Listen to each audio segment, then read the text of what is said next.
จะได้2จอกแล้วเนาะไป2จอกแล้วบานนี่เกียง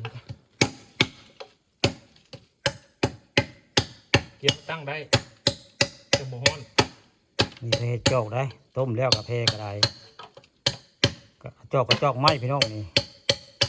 กับเพกับต้มใช้ไม้ไผ่ได้ผู้เดียวผู้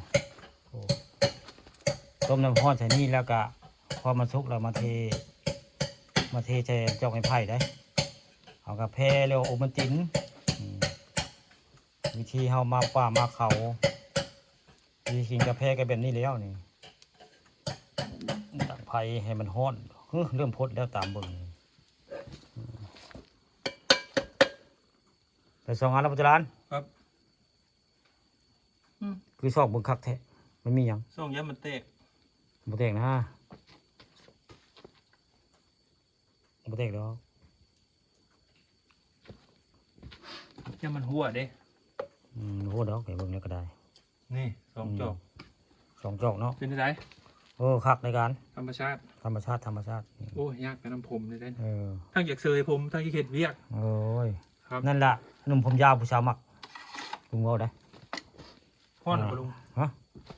คือบ่ฮ้อนแล้วฮ้อนแล้วเบิ่งเสียคือโคตรจาดแล้วนะลุงเว้าคนอยู่บ่เป่าไหมลองเบิ่งเป่าอีกวิธีเช็คเด้อลุงเช็คก่อนไหนมันสิพดบ่นี่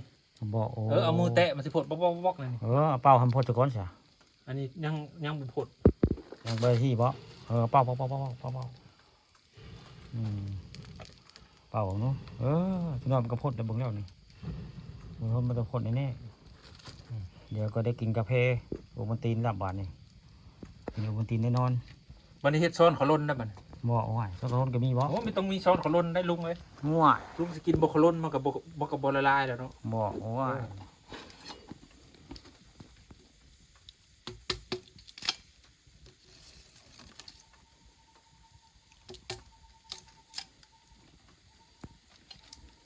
เอาป้ามานี่ก็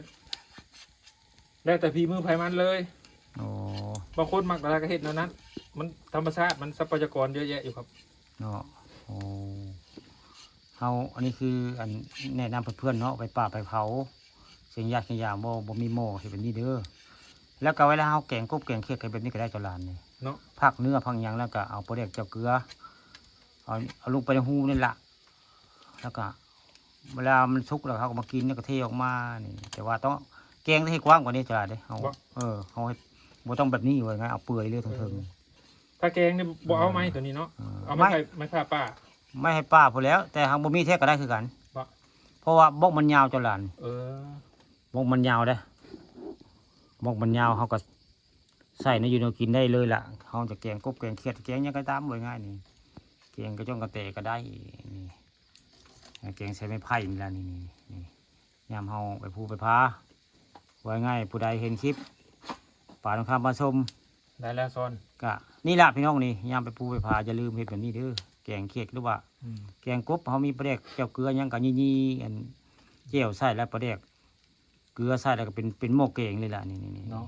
ครับมันไผอยากสบายก็ให้ถือหม้อไปนำแม่นหม้อสนามเนาะลุงหม้อสนามสบายหม้อสนามก็ได้แต่ในกรณีเฮานี่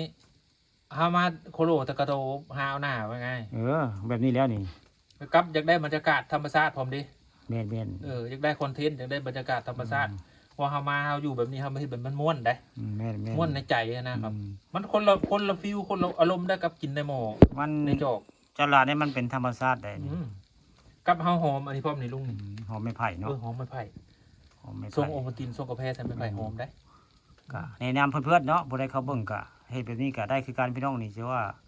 ต้มน้ำกินกาแฟแล้วว่ากินโอวัลตินแล้วว่าใส่แกงยังก็ได้แกงใส่ไม้ไผ่นี่โดยบ่ต้องใช้หมูตรงนี้เริ่มอุ่นแล้วคือกันเริ่มอุ่นแล้วนี่คือเหตุการณ์เฮาจับแบบนี้อันมันสิดิ้นบดในมือเฮาอันน้ำผดนะลุงในก็สิเริ่มอุ่นเริ่มร้อนขึ้นไปเรื่อยๆก็กินได้แล้วก็ได้